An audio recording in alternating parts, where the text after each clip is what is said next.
Thank you, Andreas, for the inspiring talk. What do you have to say about other coins coming up? You think we'll have a sea of coins, each with its function? Ether is really popular now.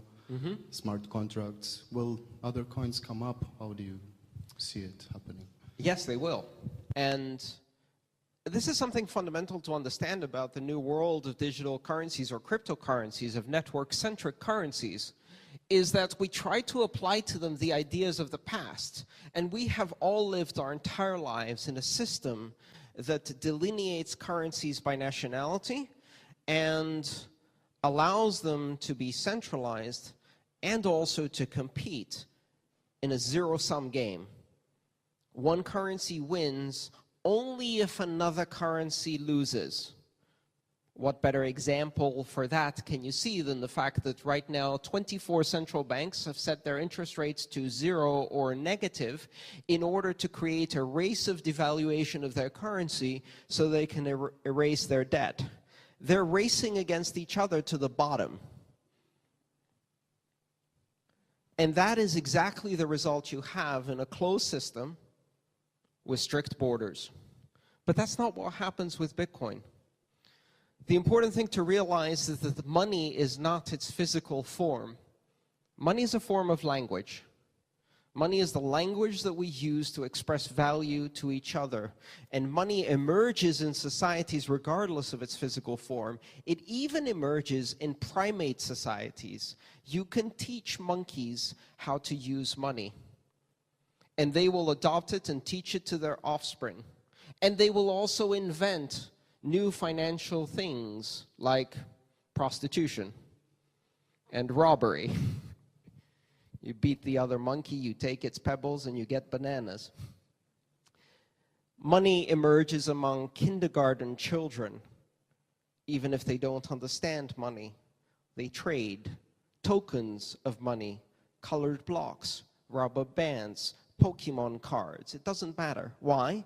Because money is a lubricant for social interaction. If you have a language with which you express value, you can also express appreciation and belonging and lubricate the social connections. And if you look at money as a language, then we need to rethink this idea that this is a competition for who becomes the one global winner.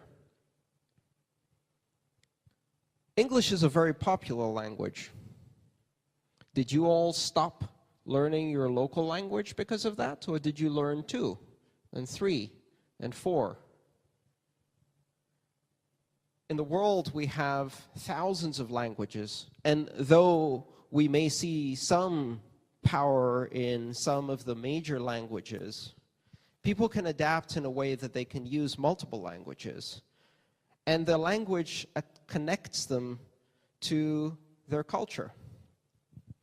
And so when money becomes a language, as Bitcoin has, the idea that it will be replaced or that we're looking to see which one is going to be the winner is as ridiculous as asking if English or Spanish will become the one global language, or Mandarin. The bottom line is that we will have thousands of coins, and then we will have tens of thousands of coins, and most of them will have no economic value, but they will have cultural significance. They will have value of loyalty. They will be representing fans or creative appreciation. And some of them will be very large and have economic value. If you have a system like that, what emerges, and that what we see in statistics and mathematics again and again, is a power law or Pareto distribution. Just like you have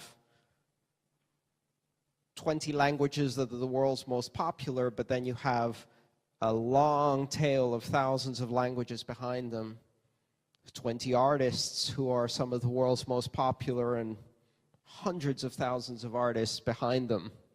And currencies will evolve in that way.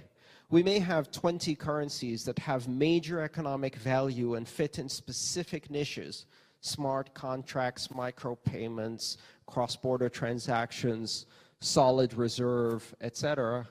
and then we will have tens of thousands in what is called the long tail.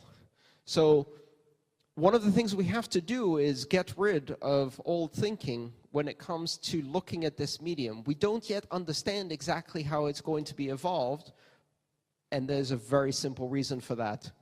We've never done this before. This is the first time in history that we've seen this emergent phenomenon happen, and you are sitting on the front rows of history. So, yes, Ether, made safe, bring it on.